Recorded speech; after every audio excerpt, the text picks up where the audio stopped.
unataka kuchukua elimu ya chuo kikuu wakati wote waliokuwa nao ni watoto wa shule. Watakushauri uchukue elimu ufanikiwe saa ngapi. Kwa hiyo unahitaji ku create a winning team. Sema a winning team. Timu ya ushindi. Unahitaji kuwa na timu ya ushindi ili uweze kufanikiwa. Amen. Am I going so fast? No. My friends, am I going so fast? Na kwenda haraka sana. Point ya ngapi? Ya 5. Tunaita build a reputation. Jenga sifa. Sifa ni kitu muhimu katika mafanikio yako. Mtu akitaka kununua gari anakuambia gari hili ni bovu, ina maana sifa yake ni mbaya. Kwa hiyo watu wanatafuta reputation. Akikuuliza umenunua kiatu hiki wapi? Kiatu kigumu namna hii. Searching for reputation. Bwana hiki kiatu nimenunua duka fulani, analeta viatu original. Kile duka lile haliuzi vitu fake. They are talking about reputation. Amen. Mtu anapokuambia unapoenda kuomba maombi ya kazi, anapiga simu kule ulikofanya kazi mwanzo, anatafuta reputation yako, anatafuta sifa yako. Huyu jamaa alipokuwa hapo alikuwaje? Kwa hiyo ukinapojenga reputation lazima utoke kwenye maisha. Ukitaka kwenda kuingia mkataba mahali, they will ask about your reputation. Umeishafanya hizi kazi kwa nani na nani? Nao wakurecommend, waeleze tulikuwa tunamjua fulani. So they are looking for reputation. Kwa hiyo ndio maana watu wengine anajenga brand yake kwa muda mrefu na hawezi kukubali kuivunja hiyo brand. Amina. Kwa nini? Kwa sababu utavunja sifa yake. Na sifa ndio inayouza hapa duniani. Amen. So build your reputation. What is that point? Point namba ngapi? Mmeziandika point zote? Build a reputation. Jenga sifa. Sifa itakuuza. Namba 6. Jenga mwendelezo, tunaita consistency. Build consistency. Consistency. CONSISTENY. Mwendelezo. Sifa inabeba na kitu kinaitwa consistency. Kama kiwango chako kiko hapa, kesho kiwango chako kilikuwa namba 10, kimerudi namba 8, kimerudi namba 7. You are not consistent. Watu wanasema no, yule bidhaa ukinunua viatu vyake leo vizuri, kesho vibovu. Watu wanakataa. Consistency. Standard inabebwa na consistency, mwendelezo. Kama kiwango chako kiko hapa kishuki. Consistency. Watu wengi hawafanikiwi kwa sababu hawana consistency. Leo amefungwa, anakuja kanisani kuomba mtumishi amfungue. Mtumishi kamuombea leo, lakini yeye alitaka apone leo. Hajajua historia tatizo lake. Labda tatizo limedumu kwa zaidi ya miaka 100 kwenye ukoo wao. Limekuwa gumu, limekomaa kama mbuyu. Mbuyu hauvunjwi kwa shoka au katu kwa shoka moja. Lazima uje upate mwendelezo wa maombi, urudi madhabahuni, uombewe tena, uombewe tena, uombewe tena, uombewe tena ndio uweze kufanikiwa. Wengi hawafanikiwi, hamtoki kwa sababu hamna consistency. Unaombewa leo, kesho umekimbia mahali pengine. Huna consistency.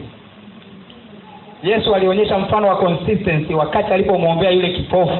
Akamwambia unaona nini? Akasema naona watu kama miti mikubwa. Yesu akarudia tena. That was the consistency. Amen. Kwa hiyo ili ufanikiwe unahitaji consistency.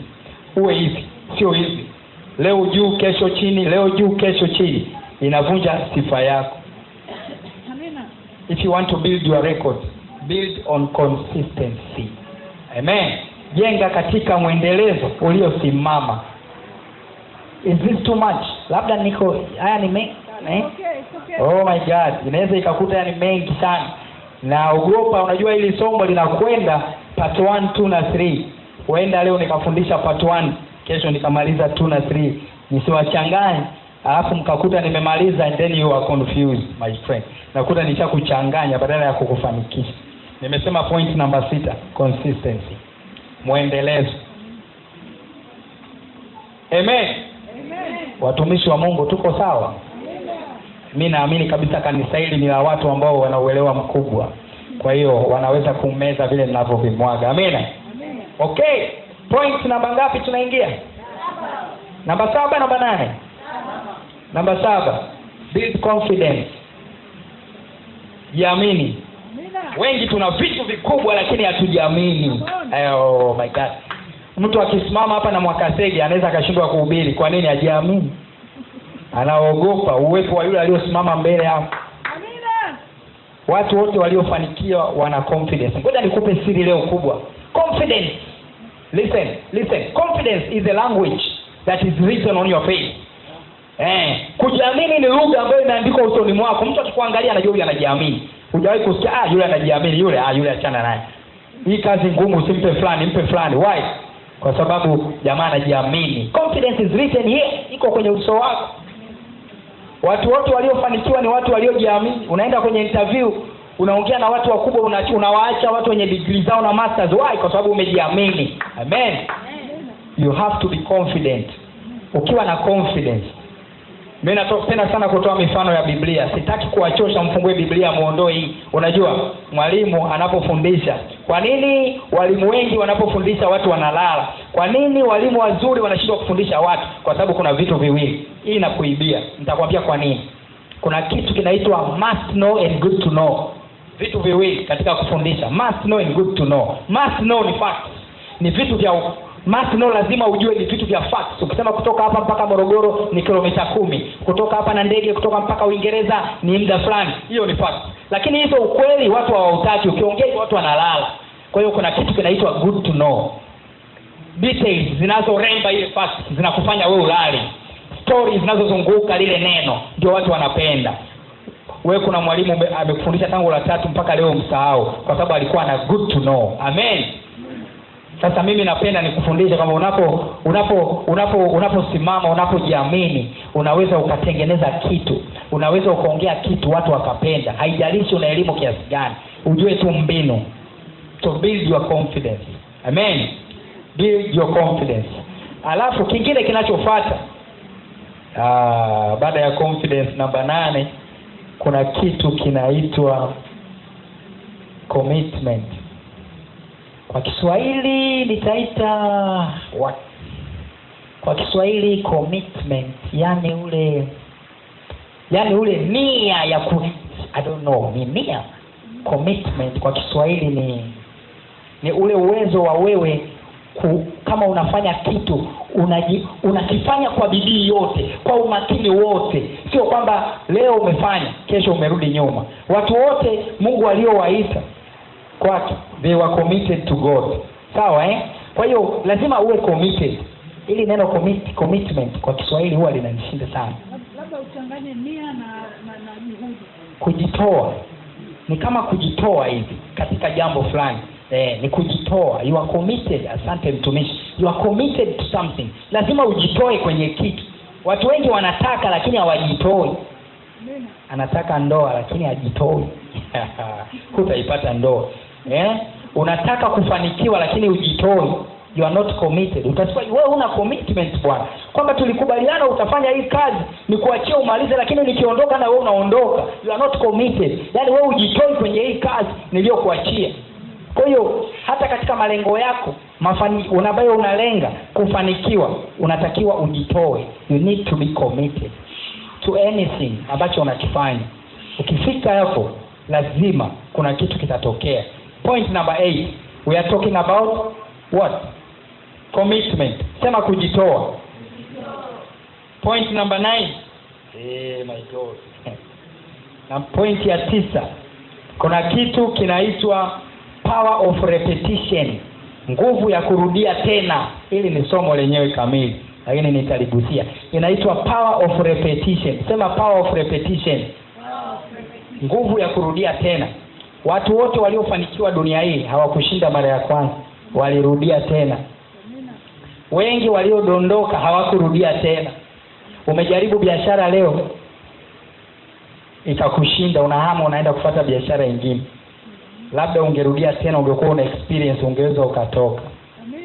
Wengi waliofanikiwa, ukiwauliza watu wote waliofanikiwa kwenye maisha, utasikia nilijaribu mara ya kwanza, nikadondoka, nikajaribu tena nikafanikiwa. Thomas Edison Alva aliyogundua bulb ya umeme, alijaribu na kufeli zaidi ya mara 100. Ndio hii bulb ikawaka. If it's not 100 it's 1000 times. Ndio hii bulb ikawaka. Kama angekata tamaa mara ya 7, mara ya 10 asingefika. yule jenerali ambaye alikuwa na ukoma wa ngozi aliyotoka nchi inaitwa Aram, Syria, akaenda kwa nabii Samuel kupona ukoma wake. Alijidubikiza kwenye mto mara ngapi? 7. Angejidubikiza mara moja angepona. Alijaribu mara ya kwanza akaona yuko vile vile. Naaman, wakamwambia Naaman, rudia tena. Asema mbona mimi bado? No, jamaa alisema mara 7. Try again. Mara ya 7 ngozi yake ilikuwa kama ya mtoto mchanga. That's the power of repetition. Amen. Hiyo ndio nguvu ya kurudia tena. Yoyote aliyofanikiwa alijaribu akafeli, akarudia tena, akarudia tena, akarudia tena. Kama unabisha, jaribu hii siri. Power of repetition, nguvu ya kurudia tena inakutoa katika maisha. That's point number 9. Alright? Na kuja point number 10.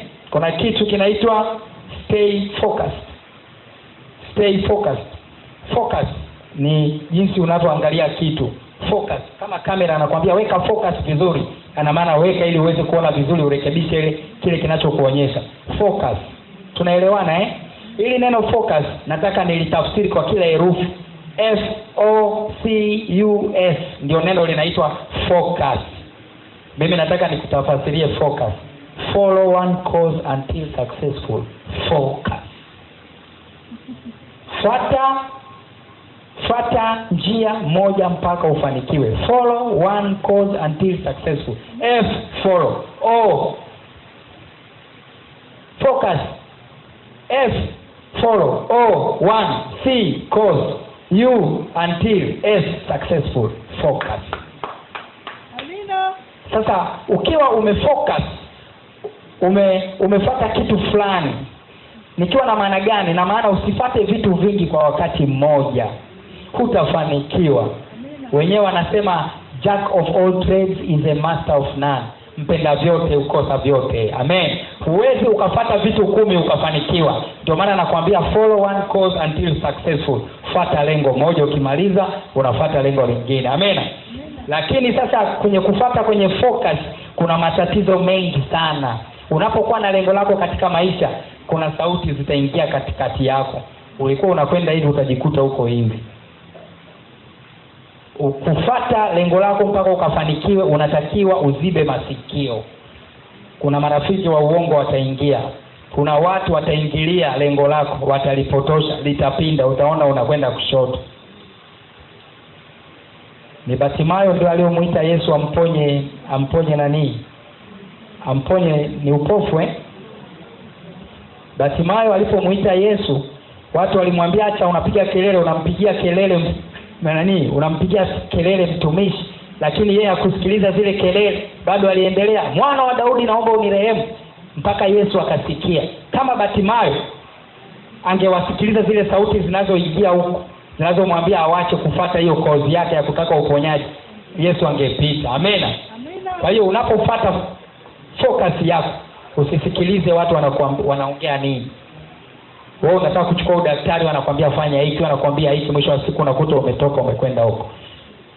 Usisahau, fuata lengo moja mpaka ufanikiwe. Follow one course until successful. Amen. Sasa ili ufanikishe hilo goli lako, hiyo lengo lako, kuna formula ambayo unatakiwa ufuate. Labda unaijua au hujui. Kuna formula inaitwa SMART goal. Goal nzuri. SMART. S-M-A-R-T. SMART. Nataka nikufafanulie hii SMART. Hii somo najaribu kulifanya liwe rahisi kidogo. SMART. Okay, twende hapo tutajua huko tutakamatana. SMART. S, specific. Yaani S lazima uwe una kitu maalum ulichokilenga, ndio specific. Uwe na kitu maalum ulichokilenga, ile S, specific. M, measurable. Lazima hicho kitu unachokifanya kiweze kupimika. Upime kwamba nimefika kiwango gani kwa muda gani, kiwe measurable. M. A, attainable.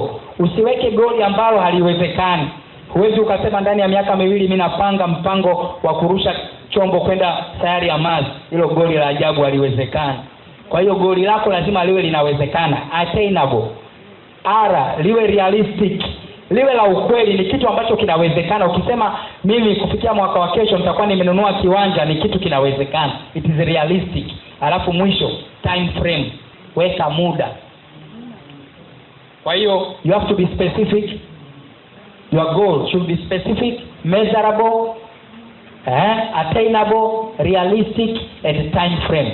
Ukitaka umepanga unataka kujenga nyumba mahali fulani, unaweza ukasema ndani ya mwaka mmoja. Kwa hiyo ikifika mwaka mmoja you can measure, nimefikia wapi, nimefikia lenta. Kwa hiyo bado goli langu limefikia 10%. Amen. Nataka nikwambie kitu kimoja kabla sijamaliza part 1. Lakini hii ni kitu kiko kwenye somo lingine inaitwa law of recognition. Hilo ni nzuri sana, nitalifundisha hapa. Kanuni ya kujitambua. Okay, sikiliza. Watu wengi mnachofanya makosa unapopima mafanikio yako. Niwaambie huwa mnapimaje? Huwa mnapima kwa kujilinganisha na mtu mwingine. Amen. That's where you are wrong. Ndio hapo unapokosea. Ujipime mafanikio yako kwa kujilinganisha na mtu mwingine. Kwamba mimi nina gari, Apostle Wendy ana gari, kwa mimi nimefanikiwa zaidi ya Apostle Wendy. That's how people measure mafanikio yao. Sasa kama mimi nina gari, Apostle Wendy ana gari, naona mimi nimefanikiwa. Akisogea mtu ambaye ni tajiri mwenye viwanda mwenye magari makubwa, mimi nimefanikiwa sijafanikiwa? Sijafanikiwa. So how do you measure your success? Unapimaje mafanikio yako? Mafanikio yako unapima kwa malengo yako uliyojipangia kwa mwaka mzima. You measure your success by the goals you have planned in a year. Kwa mfano, ulikuwa umepanga, narudia mfano, umefanya mpango wa kujenga nyumba kwa mwaka huu 2017 mwanzoni mpaka mwisho nitakuwa nimemaliza nyumba yangu. Mwisho wa mwaka ukafika kwenye lenta, basi unajua mafanikio yangu ya kujenga nyumba yamefika 70%. Hapo ndio unapima mafanikio yako. Amen. Lakini usipime mafanikio yako kwa kujilinganisha na mtu mwingine. Amen, watumishi wa Mungu. Napenda kuwafahamisha, nimemaliza part 1 ya somo la success motivation. Nataka niingie part 2. Mnaomba niendelee leo au tuendelee kesho? Bado Haya, twende sasa part 2. Andika part 2. Kinaitwa destructive elements of success. Vitu ambavyo vinakuharibia wewe kufanikiwa. Andika vitu vinavyokuharibia wewe kufanikiwa. Hapa ni muhimu sana. Hili number 2 is very important. Ni muhimu sana. Kwa nini ni muhimu? Ni muhimu kwa sababu kuna vitu ambavyo wewe unavyo. Watu wengi wanashindwa kufanikiwa kwa sababu hawawezi kujicontrol. Hawawezi kujizuia mambo fulani. Unakuta mtu ana hasira ambayo inapita kiwango. Hasira yako ni kikwazo cha kukufanya wewe usifanikiwe. Wewe huwezi kuvumilia makosa ya mtu mwingine. Wewe huwezi kuzuia makosa ya mtu mwingine. Wewe huwezi kuzuia uroho ulio nao wa fedha, uroho wa mafanikio. Hivi ni vitu ambavyo vinakufanya wewe usisonge mbele katika maisha. Amen. Kwa sababu hivi vitu watu wanakuja kugundua udhaifu ulio nao. Wewe ni mroho, hutaki kushiriki na wengine. Wewe ni mchoyo. Una vitu vingi ambavyo wewe you cannot control yourself. Mtu akikuuzi kidogo unamparukia, unafanya nini, una hasira za ajabu. Inability to self control, uwezo wa kutojicontrol mwenyewe ni kikwazo kikubwa katika kufanikiwa kwako. Lazima uwe na level of self control. Hebu muangalie Yesu Kristo wakati yuko msalabani, anateswa, anapigiliwa misumari. Alimwambia Mungu wasamee kwa vile hawajui wafanyalo. Angeweza kumwagiza baba yake jeshi likashuka likanyonga kila mtu. Amen. Lakini alikuwa na self control. Alikuwa na self control. Hivi ni mara ngapi mtu yeye alikukosea alafu ukamwangalia ukasema no, it's alright? Au ukamchukulia ukabeba hasira, ukambebea kiduku, ukabeka budonge ndani ya moyo wako mpaka leo. Huna self control. Na ndio maana labda Mungu hajakufungulia mlango wako wa mafanikio. You must have self control. Sikiliza, Mungu anawasiliana na sisi kwenye njia moja tu. Hakuna njia nyingine, ni kupitia roho yako. Amen. Amina. Ukifunga hapa umemfungia Mungu. Thank you. Watu hicho ndio wasichojua. Wewe unafikiri kwa nini hapa mnaabudu? Kwa nini mnaimba nyimbo za Mungu? Mnafanya hivi ili kufungua hapa, ili uweze kupokea. Amen. Kwa sababu wanajua ukija mkavu patakuwa pamefungwa, umeuziwa kwenye daladala, umegombana na mtu. Lakini ukianza hapa unaimba, pana achia. Unaomba rehema za kweli, unafungua kikweli. Ukifungua hapa, Mungu naye anafungua. Amina. Inability to self control. Usipojicontrol hutatoka kwenye maisha. That's point number 1. Point number 2, arrogance. Ujeuri, kiburi. Hapo sasa. Kiburi. La. Kuna watu wengine wanakuwa na kiburi simply because yuko karibu na apostle. Hey, come on. Mtu mwingine ni kiburi kwa sababu yeye mwenyewe ndio mtumishi wa Mungu, anasimama hapa, anaona wale wengine sio kitu. Kiburi kinakufanya wewe uweze kukubali kufundishwa na mtoto kama huyu kwa sababu unamdharau. Huwezi kufundishwa na mwanamke kwa sababu ni mwanamke. Huwezi kufundishwa na kijana kwa sababu wewe ni mzee. Hiyo ni kiburi. Watu wengi wenye kiburi hawapigi hatua. Wamekuwa blinded na arrogance. Wamekuwa vipofu kwa sababu ya kiburi walicho nacho. Watu wengi makazini hawafanikiwi kwa sababu wana kiburi. Na ukiwa na kiburi, mimi nasema unakuwa ni prison of the mind. Unakuwa mfungwa wa akili. Akili yako unakuwa umeifunga. Wewe ni mfungwa. Pamoja unatembea hivi, lakini akili yako imefungwa. Kwa nini? Huwezi ukapokea mawazo kutoka kwa mtu mwingine. Huwezi ukapokea ushauri kutoka kwa mtu mwingine. Huwezi ukapokea kitu kutoka kwa mtu aliyoko chini yako. Kwa sababu wewe una kiburi. Arrogance. Kiburi hakiwezi kukupeleka mbele. Amen. Vitu ambavyo vinakudondosha, nimesema inability to self control. Usipokuwa na uwezo wa kujicontrol. 1. Namba 2, ukiwa na kiburi huwezi kusonga mbele katika maisha. Hutapiga hatua. Namba 3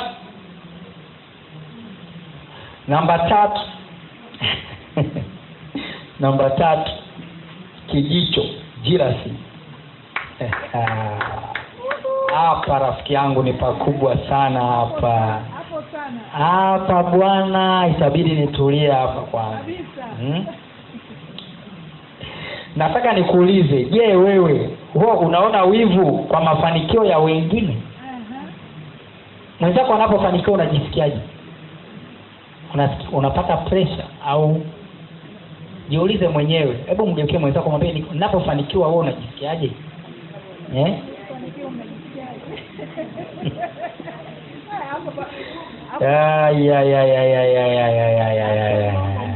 Utasikia anaolewa.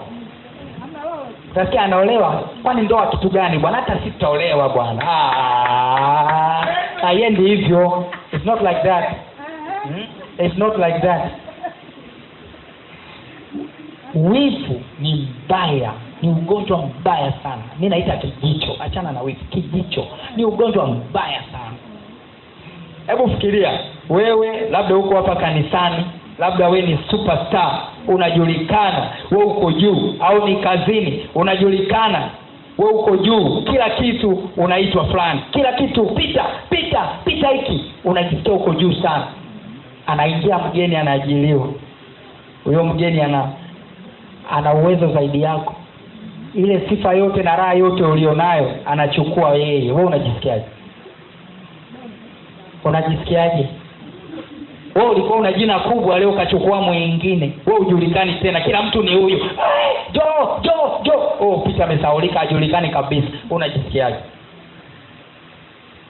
Wengi mtakachokifanya, unafikiria kumkata shingo yule jamaa ambaye amechukua sifa yako, si ndio Roho ya Kaini inaingia hapo sasa. Mimi najua inawezekana kwamba wewe sio muuaji, mwagaji damu kama Kaini. Huna huo moyo wa kuchinja mtu. Lakini maneno yako ya chuki, ya fitna yameua wangapi? Maneno yako ya fitna, maneno yako ya chuki yameishaua maisha ya watu wangapi? Umewaharibia kazi watu wangapi? Umeharibia maisha ya watu wangapi kutokana na maneno yako ya fitna, maneno ya chuki? Wewe ni muuaji sawa sawa na Kaini. Kijicho ni kitu kibaya sana. Hiki ni kitu ukiwa nacho huwezi kupanda. Nataka nikuambie katika maisha, amini usiamini, ukiwa mzuri kwenye chochote, iko siku moja huenda akatokea mtu ni mzuri zaidi yako. Hapo lazima ukubali. Lazima atatokea mtu ana uwezo zaidi yako. Lakini wewe unatakiwa ufanye nini? Usimchukie. Jiulize, kwa nini huyu ni bora kuliko mimi? Majibu utayapata. Namba 2, nifanyeje ili na mimi nimpiku, nirudishe ufalme wangu? That's what you should do. Hicho ndio unatakiwa ufanye. Lakini sio kumkata shingo, sio kumletea fitina, kumletea chuki ili adondoke. Amen. Kijicho ni kitu kibaya sana katika maisha. Point nyingine naita spirit of negative superiority, roho ya kuringia mafanikio yako. Roho ya kuringia mafanikio yako. Kuna watu wengine akipata mafanikio, okay, ni vizuri kuzungumzia mafanikio yako kwa watu, lakini kama wewe mafanikio yako unakwenda kuringia watu wengine, wale ambao hawajafanikiwa, wale ambao hawajapata fursa ya kuwa kama wewe, hiyo ni mbaya sana. Unaweza ukapanda chuki kwa watu wengine kwa sababu ya majivuno yako. Mimi nina gari, nyinyi mna gari nyinyi. Mimi natembea nimekaa, nyinyi kila siku mnapiga mark time kama askari. Maneno kama haya yanaweza yakakuharibia, yatakuvunja, yatakuharibia. Lakini tumia mafanikio yako kama shuhuda, iwe chachu kwa wengine, kwa wale ambao mimi naita they are still struggling, wale ambao bado wanapambana, waweze kupata moyo wa kusonga mbele. You know, testimony is a powerful weapon. Ushuhuda ni silaha yenye nguvu sana. Unaweza ukaitumia kunyanyua wengine. Amen. Lakini ukiitumia vibaya, kile ulicho experience wewe, ulichopata wewe, kinaweza kikakugeukia, kikazaa madhara makubwa sana katika maisha yako. Amen. Kuna kitu kinasema do not be a negative critic. Usiwe critic. Critic ni mtu ambaye anakosoa. Usiwe mkosoaji mbaya. Andika, usiwe mkosoaji mbaya. Katika maisha usiwe mkosoaji mbaya. Nataka nikuambie, katika maisha watu watafanya makosa. Watu watakosea. Watu uliokuwa nao watafanya makosa, mengine yatakuuzi, mengine ni mabaya. Lakini swali, je, unachukuliaje makosa ya wengine? Unabeba vipi makosa ya wengine? Unanyoshaje vipi vidole wengine wale waliokosea mbele yako? Lazima uelewe kwamba hakuna mtu ambaye ni malaika. Wote tutafanya makosa katika maisha wakati mmoja au mwingine. Awe ni apostle, awe ni utumishi wa Mungu, awe ni my friend prophet. Awe ni prophet, atafanya makosa. Lakini unamnyoshaje kidole yule aliyofanya makosa mbele yako? Nimekwambia hata mtumishi wako sile malaika, kuna siku moja atafanya makosa. Lakini je, unabebaje makosa ya watu wengine? Unaweza ukakosoa katika maisha, lakini watu wakakuchukia milele. Ndio, watu wamekosa na wewe ukamkosoa, lakini huyu kutokana na kukosoa kwako watu wakakuchukia milele. Why? Kwa sababu unakosoa vibaya. Una criticize negatively. Unajua unakosoaje vibaya? We mlevi kila siku, mlevi wa bongo, ndio maana kila siku umepata una madonda, unafukuzwa kazi. Huyo mtu hata kama ni mlevi kweli atakuchukia we milele. Lakini leo nataka nikufundishe njia ya kukosoa ambayo ni ya kimataifa. Sema kukosoa kwa kimataifa. Ukitaka kumkosoa mtu, kosoa kwa njia inaitwa sandwich system. Nani anajua sandwich? Sandwich ni kitu kile kinachotengenezwa, wengi mnakila lakini hujui labda ndio sandwich. Unakuta kuna mkate mnene juu, katikati wameweka yai au nyama, alafu mkate mwingine chini. Ile ndio sandwich. haijalishi ni burger, haijalishi ni nini, ile ndio inaitwa sandwich. Sisi tunaelewana? Amina. Are we on the same page? Yeah. Okay. Kama mmeelewa sema point taken. Point taken. Alright. Nataka niseme kosoa mtu kwa njia inaitwa sandwich system. Unakosoaje? Kabla hujamkosoa mtu unamueleza mazuri yake kwanza, ndio ule mkate wa juu.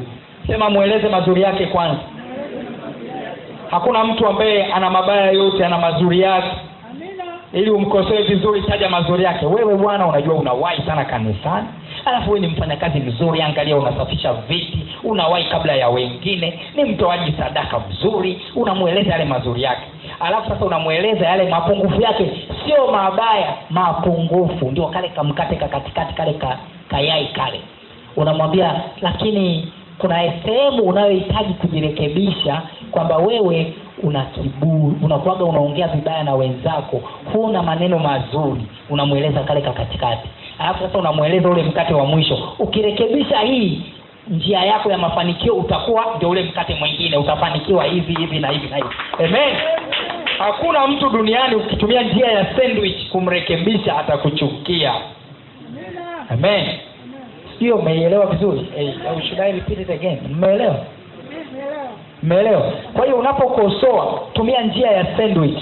Eleza mazuri ya mtu, alafu ueleze mapungufu yake, alafu umueleze faida atakayopata akirekebisha mapungufu yake, ndio ule mkate mkubwa wa chini. Amen. Hiyo inaitwa sandwich system. Amen. Sasa nataka niende katika point part 3, point ya part 3. Vitu ambavyo vitakunyanyua. Andika vitu ambavyo vitakunyanyua. Vitu ambavyo vitakunyanyua, leading success techniques, mbinu mbalimbali ambavyo zitakunyanyua katika mafanikio yako. Ya kwanza wanasema be humble, kuwa mnyenyekevu. Amina. Watu wengi wanakosa sifa hii ya kuwa mnyenyekevu. Wengi, unyenyekevu kwetu ni mtihani mkubwa sana. Hata kanisani wengi tunashindwa kuwa wanyenyekevu. Huu ni mtihani mkubwa sana. Kuwa mnyenyekevu maana yake nini? Ni kugundua thamani ya wengine. Amina. Lazima ujue kwamba wengine wana thamani yao katika maisha yako. Na thamani ya wenzako unaitambua. Mtu anapokukosoa na ukakubali kosa lako kuomba msamaha, hapo ni that is being humble. Hapo ni kuwa mnyenyekevu. Kuweza kuheshimu wakubwa na wadogo na ukawatii kutokana na jinsi walivyo, huo ni unyenyekevu. Hata Mungu anapenda watu wanyenyekevu. Mungu alimchagua Daudi, akaacha makaka zake wakubwa wenye ujuzi wa vita, ma-HB mnawaita ma-handsome, lakini Mungu akasema mimi siangalii sura, siangalii UHB, siangalii sio smart umevaa tai, sio siangalii nini, mimi naangalia moyo uliopondeka, moyo mnyenyekevu. Amina. Kwa hiyo quality ya kwanza itakuwa kunyanyua kwenye maisha ukikaa mbele za watu is to become humble. Amina. Kuwa mnyenyekevu. Namba 2, kuwa unayependa kujifunza maarifa. Usiweke mipaka katika akili yako. Weka akili yako iwe wazi kujifunza kwa wengine. Kuwa mtu wa kuweza kujifunza maarifa mbalimbali kutoka kwa watu mbalimbali. Knowledge is power. Maarifa ukiyajua ni nguvu itakayokutoa kwenye maisha. Kama vile mwili wako unavyohitaji chakula, kama vile roho yako inavyohitaji chakula cha kiroho, basi nayo akili yako inahitaji chakula ambacho kinaitwa maarifa. Amen. Kwa hiyo usifunge akili yako. Mtu yoyote ambaye ana knowledge mpya anataka kukupa wewe, fungua masikio yako, fungua akili yako, fungua moyo wako na usikilize. Amen. Halafu kuna cha 3 kinasema have compassion. Compassion, kuwa na huruma kwa mateso ya wengine. Have compassion. Watu ambao wana huruma kwa mateso ya wengine na waita philanthropists. Hawa ni watu wenye huruma kwa mateso ya wengine. Mtu yoyote ana compassion, ambaye anajali mateso ya wengine, huwa anakubalika sana kwenye jamii. Yesu alikuwa na compassion, alikuwa anajali, anateseka juu ya mateso ya wengine. Kwa hiyo watu wengi wanakosa hili. Kwa hiyo lazima uwe na compassion. Hebu jiulize, yule mtu ambaye wewe unajua wazi kwamba huyu mtu anipendi, huyu mtu ananidharau, labda huyu mtu anaomba hata leo asikie mimi nimedondoka, nimekufa. Hebu jiulize, je, ukisikia leo anaumwa, utawahi kwenda kumtazama kuwa wa kwanza kwenda kumpa? Ukisikia adui yako mkubwa anaumwa leo, je, wewe ndio wa kwanza kumpelekea chakula ili apone? Ukiweza hiyo, that is compassion. Hicho ni kipimo cha compassion. Na mimi napenda kukwambia ni vizuri wengi tuwe nayo. Why? Kwa sababu rafiki yako wa leo kesho ndio adui yako mkubwa. Na adui yako mkubwa leo ndio rafiki yako mkubwa kesho. Hujui nani atakutoa kwenye maisha. Kwa hiyo you need to have compassion. Kuwa na huruma kwa ajili ya mateso ya wengine. Watu wakiisha jua hii ni silaha kubwa katika maisha yako. Amen. Point number 4. Patience. Lazima uwe na patience. Patience kwa Kiswahili ni uvumilivu. Waswahili hata kwa kuandikia kwenye vitabu tumesoma shule, mvumilivu ula mbivu, maneno mengi. Lazima uwe mvumilivu. Kuna mambo mengine katika maisha huwezi kufanikiwa bila kuwa mvumilivu, kuwa na patience. Hata ukitaka uvune kutoka kwa Mwenyezi Mungu, you need to be patient. Ukitaka ufanikiwe kwenye maisha unahitaji patience. Kuna vitu vingine kwenye maisha huwezi kuvipata bila kuwa patient. Kuwa mvumilivu. Be patient. Watu wengi unasikia wanasema fulani alidondoka kwa sababu alikurupuka. Ana maana huyu jamaa hakuwa na degree of patience. Watumishi wote wa Mungu wakubwa ambao tunawajua sisi walikuwa na utulivu mbele ya Mungu. Hebu mchukulie Abraham. Abraham alikuwa hana mtoto, alikaa kwa miaka mingapi? 75 sijui. Akaahidiwa na Mungu utapata mtoto, lakini alipiga miaka mingine 25 si mpaka 100. That is patience. Amen. Pamoja kidogo mke wake alimfanya patience yake ikayumba, akamwambia zana mjakazi, lakini Abraham was very patient. Kwa hiyo ili ufanikiwe katika maisha, you need to be patient. Kingine, generosity. Kuwa mkarimu. Mtu mkarimu ni mtu wa aina gani? Ishi katika principle ya kutoa kupokea. Live by the principle of giving and receiving. Watu wote ambao wako generous, ni wepesi wa kutoa, huwa walipokea. Amen. Watu wote ambao ni generous huwa walipokea.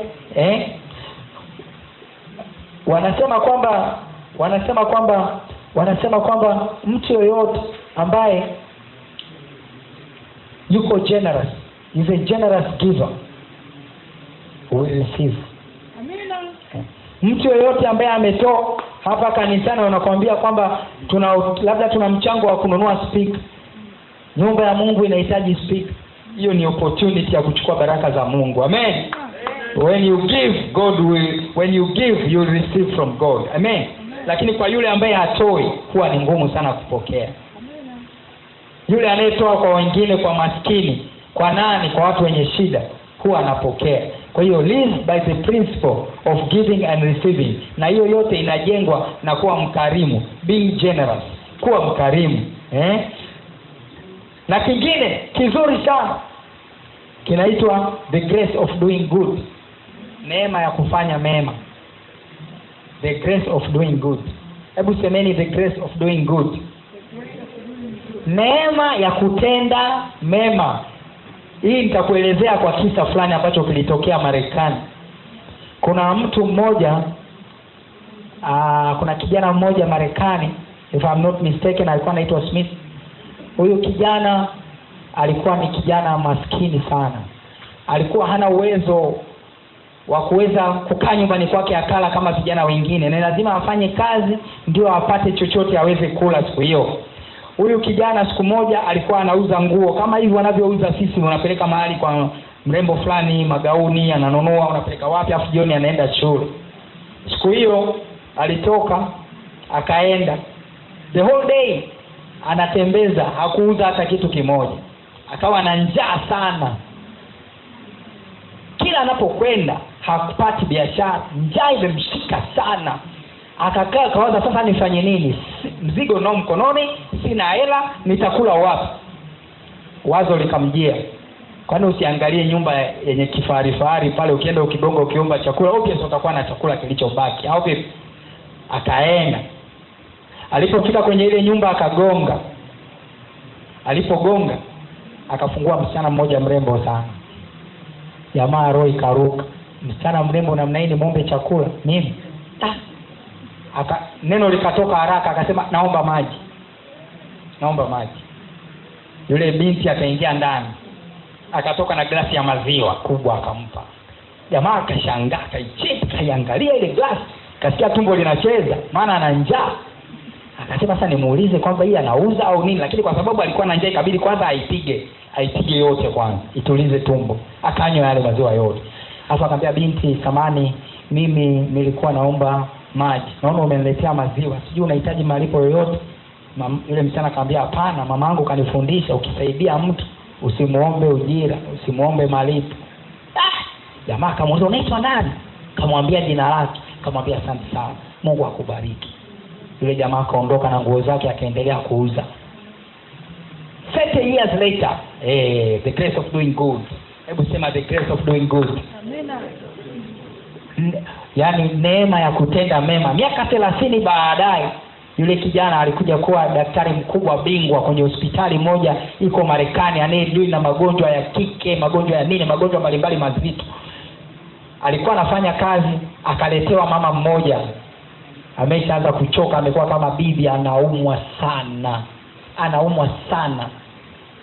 Kumbe yule bibi alihangaika na ule ugonjwa mpaka akawa maskini. Yule jamaa alipomwangalia akagundua ni yule binti, lakini maisha yamempiga sana, ameshachoka, amekwisha. Yule jamaa akamchukua akamwadmit hospitali, akamtibu. Baada ya miezi kadhaa yule mama akapona. Alipopona amelala kitandani mwake hospitali, akaletewa bili ya hospitali. Yule mama alipoiangalia ile bili alichanganyikiwa, akaanza kulia. Akasema mimi ni maskini, nimeshauza kila kitu nilichokuwa nacho, kila kitu, sina chochote. Hii hela mimi siwezi kulipa. Naomba nifanye kazi kwenye hiyo hospitali mpaka kufa kwangu ili nilipe ili deni la hospitali. Akija alipoangalia pale chini ya ile bili, akaona imeandikwa paid in full by a glass of milk. Gharama yote imelipwa kwa glasi ya maziwa. Yule mama alimwangalia yule kijana akamwambia ni wewe Keli? Mama alilia sana. Akamwambia miaka 30 iliyopita. Jamaa akamwambia ile glasi ya maziwa ulionipa ili niokoa. Kwa hiyo leo deni lako lote la bili hospitali limelipwa kwa glasi ya maziwa. Hii ni true story. The grace of doing good. Wema wa jambo la jema.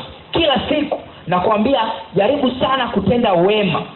Jaribu sana kutenda wema. Hujui wema wako utakulipa lini. Yule mama aliachiwa huru kwa kulipa glasi ya maziwa. Nataka nikwambie wewe leo, huenda wewe ni mtenda mema sana. Huenda umeshatendea watu mambo mema. Huenda umeshafanyia watu vitu vikubwa sana. Lakini akatokea mmoja kati ya wale waliowatendea mema akakuumiza. Amen. Akakuumiza sana. Ni kawaida hizi lugha nasikia. Mimi nilitenda mema, lakini watu wananilipa mabaya. Kuanzia leo mimi sitamsaidia mtu tena. Amen. Lakini nataka nikwambia, huenda hiyo siku unaosema mimi kuanzia leo simsaidii mtu tena, ndio imefika foleni ya mtu ambaye ungemsaidia kesho angebadili historia ya maisha yako. Amen. Huenda huyo mtu utakayemsaidia Mungu amemwekea neema kubwa, kesho atabadili historia ya mtoto wako. Unaweza ukakataa neema yako kwa sababu ulikataa kutenda mema. Usichoke kutenda mema. The grace of doing good. Asante wapenda wa Mungu. Naomba somo langu nilishie hapa leo. Mungu awabariki sana.